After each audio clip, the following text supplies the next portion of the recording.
1864 में Lewis pasture ने pasteurisation का एक प्रोसीजर जो है वो डिस्कवर किया। Hello friends, welcome to history of microbiology part 3। So आज हम जर्म थ्योरी ऑफ डिजीज़ के बारे में बात करेंगे और गोल्डन एज ऑफ माइक्रोबायोलॉजी और 21st सेंचुरी में माइक्रोबायोलॉजी ने क्या प्रोग्रेस की उसके बारे में बात करते हैं।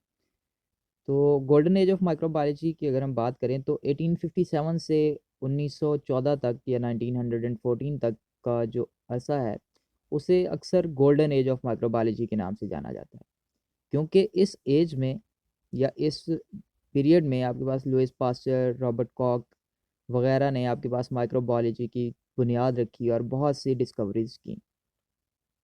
लुईस पास्चर की अगर हम बात करते हैं तो 1864 में लुईस पास्चर ने पास्चराइजेशन का एक प्रोसीजर जो है वो डिस्कवर किया, क्योंकि मर्चेंट्स ने पास्चर को हायर किया या कह लें कि उससे कहा कि कोई ऐसा प्रोसीजर डेवलप करके दें हमें जिससे हमारे पास जो अल्कोहल खट्टी हो जाती है या सौर हो जाती है वो ना हो। तो पास्चर ने ये देखा कि अल्कोहल जो है वो एयर, ये समझा जाता था कि अल्कोहल की फॉर्मेशन होती है एयर के साथ, जब एयर के साथ ऑर्गेनिक मैटर कंबाइन होता है या ग्लूकोज कंबाइन होता है। तो जो पास्टर साहब से उन्होंने देखा कि नहीं, ऐसा नहीं है, बल्कि एक्चुअली जो अल्कोहल की फॉर्मेशन होती है वो होती है ड्यू टू ईस्ट, यीस्ट जिसे हम बाद दफ़ा कहते हैं, उसकी वजह से होती है। और बाद में हमारे पास उसमें कुछ बैक्टीरिया, लैक्टोबैसिलस स्पीशीज़ के बैक्टीरिया जो हैं वो प्रेजेंट होते हैं और वो क्या करते हैं, उस अल्कोहल को विनीगर में या एसिटिक एसिड में चेंज कर देते हैं, जिसकी वजह से वो अल्कोहल क्या हो जाती है, खट्टी हो जाती है। और उन्होंने कहा कि अगर आप उस अल्कोहल को हीट अप करते हैं कुछ टाइम के लिए तो आपके पास वो बैक्टीरिया मर जाते हैं, और अगर बैक्टीरिया किल हो जाएंगे देन डेफिनेटली अल्कोहल जो है वो सॉर नहीं होगी, and this process was known as pasteurisation. His discovery of pasteurisation led Pasteur to introduce the germ theory of diseases in 1864। इसके मुताबिक डिजीज़ हमेशा आपके पास माइक्रोब्स की वजह से होती है। इससे पहले ये समझा जाता था कि जो बीमारियां हैं वो या तो लोगों के गुनाहों, बुरी आदतों या फिर गुर्बत की वजह से उनको सज़ा मिलती, खुदा की तरफ से सज़ा के नतीजे में लोग बीमार हो जाया करते हैं। लेकिन पास्टर ने बताया कि नहीं, ये खुदा की तरफ से कोई सज़ा नहीं, बल्कि एक्चुअली माइक्रोब्स होते हैं जो आपके पास क्या करते हैं, लोगों को बीमार करते हैं या बीमारियां कॉज करते हैं। लुईस पास्चर जो हैं उन्होंने germ theory of disease develop की, उसके अलावा वैक्सीन्स डेवलप की अगेंस्ट दी एंथ्रेक्स, और एंथ्रेक्स की डिस्कवरी की, पास्चराइजेशन टेक्निक डिस्कवर की, और इन्हें फादर ऑफ बैक्टीरियोलॉजी और इम्यूनोलॉजी भी कहा जाता है। जोसेफ लिस्टर की अगर हम बात करते हैं तो उन्होंने हमारे पास स्टरलाइजेशन का प्रोसेस जिसे हम कहते हैं वो इंट्रोड्यूस करवाया, कि अगर आप सर्जिकल इंस्ट्रूमेंट्स पे कार्बोलिक एसिड स्प्रे कर देते हैं तो उसके साथ क्या हो जाता है, आपके पास बैक्टीरिया उस पे से किल हो जाते हैं। ये बात भी पास्चर से ही उसको पता चली। पास्चर ने कहा था कि अगर सर्जिकल इंस्ट्रूमेंट्स पर स्प्रे कर दिया जाए कार्बोलिक एसिड तो वो बैक्टीरिया को किल कर सकते हैं। तो जोसेफ लिस्टर ने यही टेक्निक वोंड्स पर अप्लाई की कि अगर ज़ख्मों पर कार्बोलिक एसिड लगाया जाए तो उसकी वजह से number of post operative infections जो थे, यानी पेशेंट्स में ऑपरेशन के बाद जो इन्फेक्शन हो जाता था वो रिड्यूस हो गए। और इस अपनी फाइंडिंग को उन्होंने 1864 में पब्लिश की। एंटीसेप्टिक टेक्निक जिसे हम कहते हैं वो कार्बोलिक एसिड या फिनोल के साथ किसने, जोसेफ लिस्टर ने हमारे पास डिस्कवर की। उसके बाद रॉबर्ट कॉक 1864 1860 में उन्होंने एक डेवलप की टेक्निक जो कि पैथोजन को या बीमारी कॉज करने वाले माइक्रोब्स को आइसोलेट और आइडेंटिफाई करने के लिए बनाई गई थी। उन्होंने एंथ्रेक्स बैक्टीरियम, जिसको हम बेसिलस एंथ्रासिस कहते हैं, उसको आइसोलेट किया। 1876 के अंदर उन्होंने जर्म थ्योरी ऑफ डिजीज़ को प्रूव किया, और वो प्रूव कैसे किया, उन्होंने प्रूव किया कि बैक्टीरिया जो हैं वो ही एक्चुअली बीमारी का कॉज हैं। और उन्होंने कुछ पॉस्टुलेट्स हमारे पास दिए, जिन पॉस्टुलेट्स को कॉक्स पॉस्टुलेट का नाम दिया जाता है। रॉबर्ट कॉक ने प्योर कल्चर मेथड डेवलप किया। इसके अलावा cause of anthrax, TB and cholera. Anthrax का कॉज बैसिलस एंथ्रासिस और टीबी का कॉज माइकोबैक्टीरियम ट्यूबरक्लोसिस और कॉलरा का विब्रियो कॉलरा है, ये उन्होंने बताया। पॉल एलरिच जो हैं 1890s के अंदर उन्होंने इम्यूनिटी की थ्योरी पेश की कि एंटीबॉडीज़ जो हैं वो एक्चुअली इम्यूनिटी के लिए रिस्पॉन्सिबल हैं, जो एंटी टॉक्सिन यानी टॉक्सिन या जहर के ख़िलाफ़ काम करने वाली अद्वियात हैं। He is known as the father of modern chemotherapy.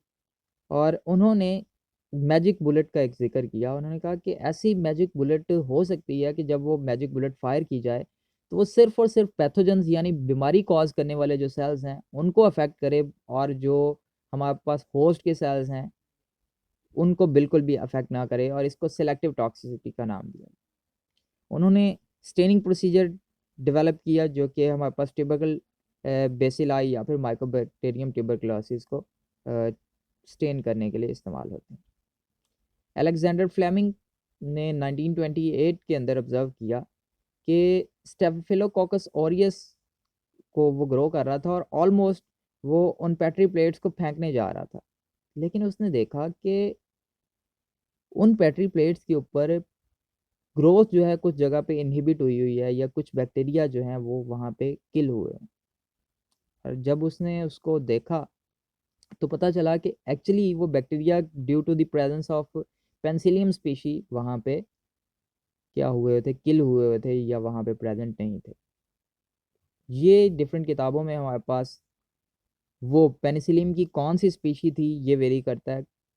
कुछ किताबों में ये पेंसिलियम नोटेटम है, कुछ किताबों में पेंसिलियम क्राइसोजिनम है, इसी तरह कुछ किताबों में पेनिसिलियम रूबेंस के नाम से है। मोस्ट जो ज़्यादातर लोग जिस चीज़ पे एग्री करते हैं दैट इज़ पेंसिलियम नोटेटम।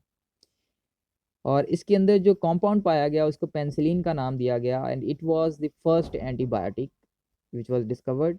और इसको फॉर्चुनेट एक्सीडेंट का नाम दिया जाता है कि ये हादसाती तौर पे या खुशकिस्मती वाला एक एक्सीडेंट था। 1929 discovery of penicillin, it was the first antibiotic which was discovered by Alexander Fleming. Walter Hesse ने क्या किया, सबसे पहली दफ़ा हमारे पास एगर को इस्तेमाल किया as a solidifying agent to harden media, and agar is extracted from seaweed, red algae which is gelidium, red algae gelidium and gracilaria species. ये एमसीक्यू अक्सर पूछा जाता है कि जो हमारे पास एगर है ये कहाँ से एक्सट्रैक्ट किया जाता है, जिलेडियम या ग्रेसिलेरिया, रेड एल्गी यानी रोडोफाइसी से। रिचर्ड पैट्री ने एग्री डिश एगर डिश जो है, या जिन्हें हम पैट्री प्लेट्स कहते हैं, वो हमें प्रोवाइड की। उसके बाद क्रिश्चियन ग्राम ने हमारे पास स्टेनिंग मेथड्स, जिसे हम ग्राम स्टेनिंग कहते हैं, वो हमारे पास डेवलप किए, और इसकी हेल्प से हम ग्राम पॉजिटिव और ग्राम नेगेटिव बैक्टीरिया में डिफ्रेंशिएट कर सकते हैं।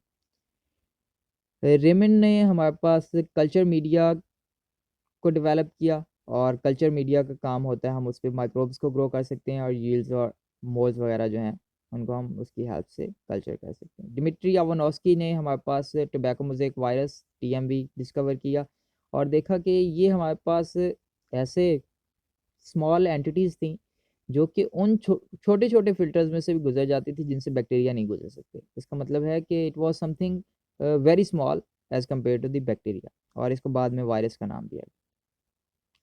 सैल्मन वैक्समैन ने number of antibiotic such as tetracycline and streptomycin discover की।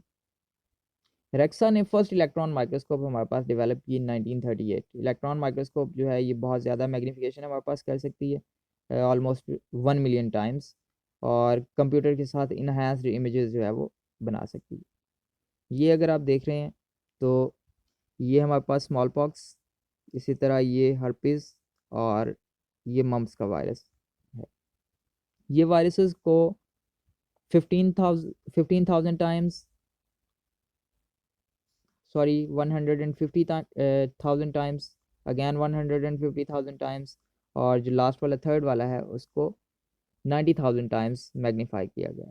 और इसकी हेल्प से हम बहुत छोटी छोटी एंटिटीज़ जैसे इसकी हेल्प से हम छोटी छोटी एंटिटीज़ जैसे वायरस का स्ट्रक्चर, उसको हम क्या कर सकते हैं, बड़ी आसानी के साथ ऑब्जर्व कर सकते हैं या स्टडी कर सकते हैं।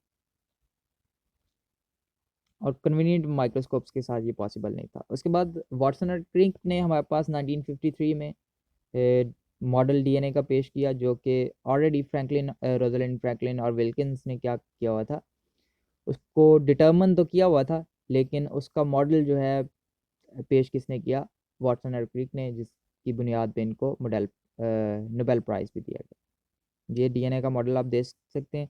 इसको हम ट्विस्टेड लैडर स्ट्रक्चर या डबल हेलिकल स्ट्रक्चर कहते हैं, जिसमें दो हेलिक्स या दो स्ट्रैंड्स पर मुश्तमिल डीएनए होता है।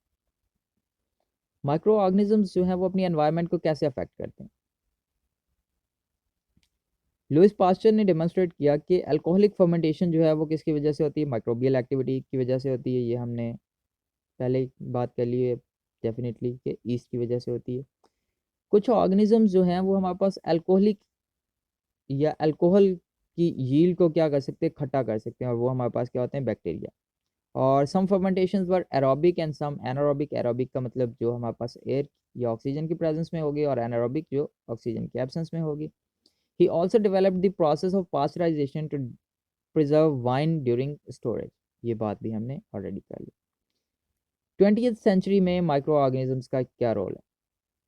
जॉर्ज बीडल, एडवर्ड टैटम, इन लोगों ने हमारे पास न्यूरोस्पोरा को स्टडी किया, और उसके अंदर जीन्स और एंजाइम्स का क्या रोल है और इनका एक दूसरे के साथ क्या रिलेशनशिप है, इसके बारे में स्टडी की।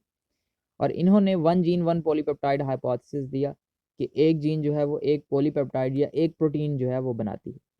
सल्वाडोरा ल्यूरिया और मैक्स डेलबर्ग, इन्होंने डेमोन्स्ट्रेट किया spontaneous gene mutation in bacteria. Luria ने हमारे पास एल्बी मीडियम भी हमें बना के दिया, जो कि डेफिनेटली ग्रोथ के लिए था। ऑसवर्ल्ड, अवेरी, उसके बाद मैक्लियोड और मैकार्टी, इन्होंने 1944 के अंदर ग्रिफिथ की स्टडीज़ के बाद ये देखा कि डीऑक्सीराइबो न्यूक्लिक एसिड जो है that was the genetic material and it contained और carried genetic information during transformation. कि जो भी हमारे पास जेनेटिक इन्फॉर्मेशन है वो सारी डीएनए में प्रेजेंट होती है। ये फर्स्ट टाइम डेमोन्स्ट्रेट इन लोगों ने किया।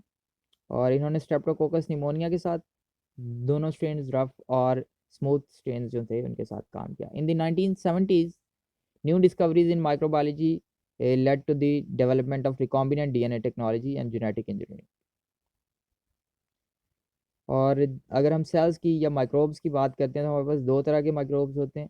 एक जो रिलेटिवली सिंपल होते हैं उनकी मॉर्फोलॉजी, और उनमें मेम्ब्रेन बाउंड न्यूक्लियस और मेम्ब्रेन बाउंड ऑर्गेनेल्स नहीं होते, जैसे बैक्टीरिया। यूकेरियोट्स की अगर हम बात करते हैं तो हमारे पास मॉर्फोलॉजिकली कम्प्लेक्स होते हैं, और उनके अंदर ट्रू मेम्ब्रेन बाउंड न्यूक्लियस होता है, जैसे हमारे पास एल्गी और फंगाई जो है। ऑर्गेनिजम्स को हम 5 किंगडम्स में डिवाइड करते हैं, which is called 5 kingdom classification system. मोनरा, जिसको हम प्रोकैरियोटा भी कहते हैं, इनमें हमारे पास न्यूक्लियाई नहीं होते, उसके अलावा बाकी सब में न्यूक्लियस होता है। Protista, fungi, Animalia and plant etcetera. So that's it for today. और आज हमारी हिस्ट्री ऑफ माइक्रोबायोलॉजी सीरीज़ यहाँ पर ख़त्म हुई। हमारी नेक्स्ट सीरीज़ देखने के लिए हमारा चैनल सब्सक्राइब कर दीजिएगा। अल्लाह हाफ़िज़।